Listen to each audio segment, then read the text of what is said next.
National command and operation centre کے تازہ ترین اعداد و شمار کے مطابق گزشتہ 24 گھنٹوں کے دوران 2963 نئے کیسز رپورٹ ہوئے۔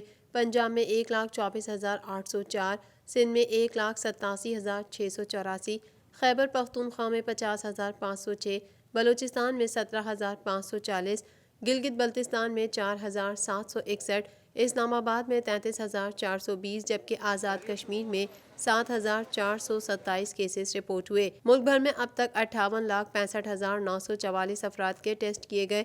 گزشتہ 24 گھنٹوں کے دوران 38,092 نئے ٹیسٹ کیے گئے۔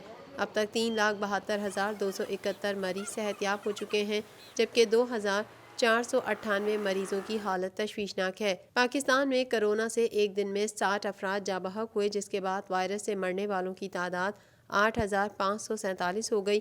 پنجاب میں 3,242، سندھ میں 3,081، خیبر پختونخوا میں 1,429، اسلام آباد میں 345، بلوچستان میں 170، گلگت بلتستان میں 98 اور آزاد کشمیر میں 182 مریض جان سے ہاتھ دھو بیٹھے۔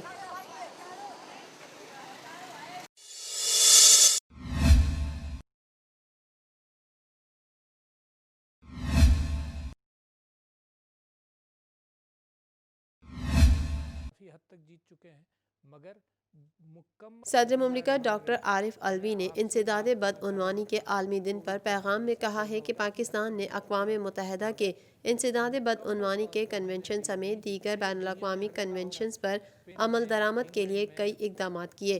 ہمیں ملک میں بدعنوانی کے خاتمے کے لیے قوانین کے جائزے اور ان پر سختی سے عمل پیرا ہونے کی ضرورت ہے۔ صدر عارف الوی نے کہا کہ پوری قوم کو متحد ہو کر کرپشن کے خلاف جہاد میں حکومت کا ساتھ دینا چاہیے۔ اس دن ہم اپنے نظام سے بدعنوانی کے خاتمے، شفافیت اور احتساب کے فروغ کے عزم کا اعادہ کرتے ہیں۔ بدعنوانی معیشت کے لیے تباہ کن اور ملک میں سماجی اور معاشی عدم توازن کا باعث ہے۔ صدر عارف الوی کا کہنا تھا کہ کرپشن کے ناسور سے نمٹنے کے لیے پاکستان نے سخت احتساب کے نظام پر عمل کرتے ہوئے مؤثر اقدامات کیے ہیں۔ بدعنوانی کی لعنت سے متعلق آگاہی پیدا کرنے کی ضرورت ہے۔ میڈیا اعلیٰ اخلاقی اقدار کے فروغ میں اہم کردار ادا کر سکتا ہے۔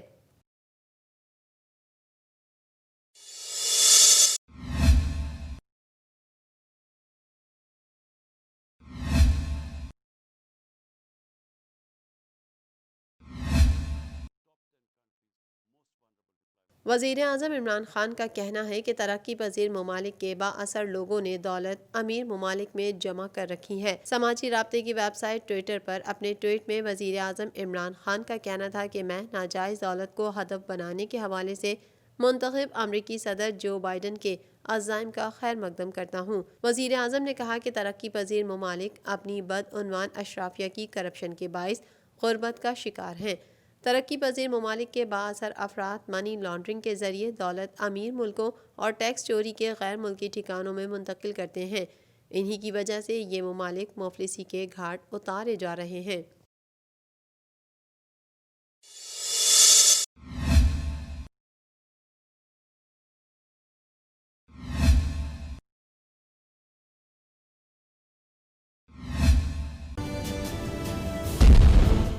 پاک بحریہ نے ہنگور ڈے کے موقع پر خصوصی پرومو جاری کر دیا۔ ترجمان پاک بحریہ کے مطابق پرومو میں شہداء اور غازیوں کو خراج عقیدت پیش کرنے کے ساتھ ساتھ پاک بحریہ کی آبدوز ہنگور کی دشمن کے خلاف لازوال کامیابی کو اجاگر کیا گیا ہے۔ 1971 کی جنگ میں پاک بحریہ کی آبدوز ہنگور نے بہادری کی عظیم تاریخ رقم کی۔ 1971 میں پاک بحریہ کی آبدوز ہنگور نے بھارتی بحریہ کے جنگی جہاز ککری کو غرقاب کیا اور دوسرے جہاز کرپان کو مفلوج کر دیا۔ دوسری جنگ عظیم کے بعد یہ پہلا واقعہ ہے جس میں کسی آبدوز نے بحری جہاز کو نیست و نابود کیا۔ بحری مارکوں میں پاک بحریہ کی آبدوز ہنگور کا یہ کارنامہ ہمارے دشمنوں کو کبھی نہ بھولے گا۔ پاک بحریہ کی جانب سے 4 مارچ 2019 کو دشمن کی آبدوز کا سراغ لگا کر اسے اپنے پانیوں میں واپس دھکیل دینے کا واقعہ بھی دشمن کے لیے شدید ہزیمت کا باعث ہے۔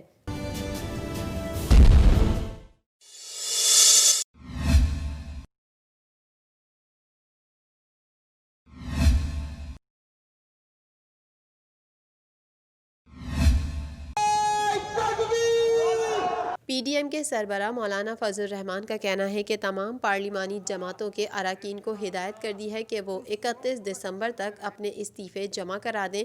سندھ سمیت تمام اسمبلیوں کے استعفے جمع کروائے جائیں گے۔ فضل الرحمان کا کہنا تھا کہ پی ڈی ایم اجلاس میں حکومت کے خلاف احتجاجی مظاہروں کو جاری رکھنے کا فیصلہ کیا گیا ہے۔ شٹر ڈاؤن ہڑتال، احتجاجی مظاہروں، ملک کے مختلف حصوں میں جلسوں کا شیڈول طے کیا جائے گا اور ساتھ ہی یہ فیصلہ بھی کیا جائے گا کہ اسلام آباد میں لانگ مارچ کب کیا جائے۔ کل اسٹیئرنگ کمیٹی کا اجلاس ہوگا جس میں پہیہ جام ہڑتال ریلیوں کو حتمی شکل دی جائے گی۔ سربراہ پی ڈی ایم نے کہا کہ مستقل مزاجی کے ساتھ ہم اپنے معاملات کو آگے بڑھا رہے ہیں، عوام کو مایوس نہیں کریں گے، عوام کا اعتماد خراب نہیں کریں گے۔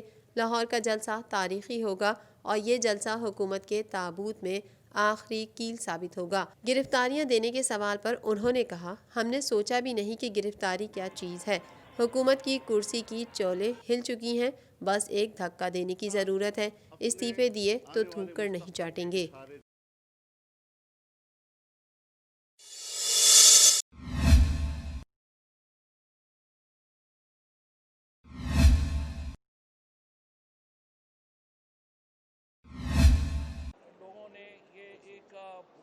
وفاقی وزیر فواد چودھری نے اپنے ٹویٹ میں کہا ہے کہ ان کی اسپیکر قومی اسمبلی سے بات ہوئی۔ ان کے مطابق استعفے صرف میڈیا پر ہی چل رہے ہیں، ایک بھی رکن اسمبلی نے اسمبلی سیکریٹریٹ کو استعفیٰ نہیں بھیجا۔ وفاقی وزیر کا کہنا تھا کہ مولانا فضل الرحمان اور مریم بی بی جو چاہتے ہیں وہ نہیں ہونا۔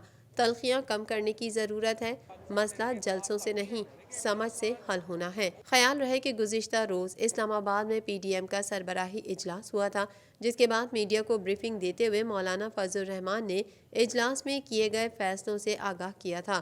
انہوں نے کہا کہ تمام پارلیمانی جماعتوں کے اراکین کو ہدایت کر دی ہے کہ وہ 31 دسمبر تک اپنے استعفے جمع کرا دیں۔ سندھ سمیت تمام اسمبلیوں کے استعفے جمع کروائے جائیں گے۔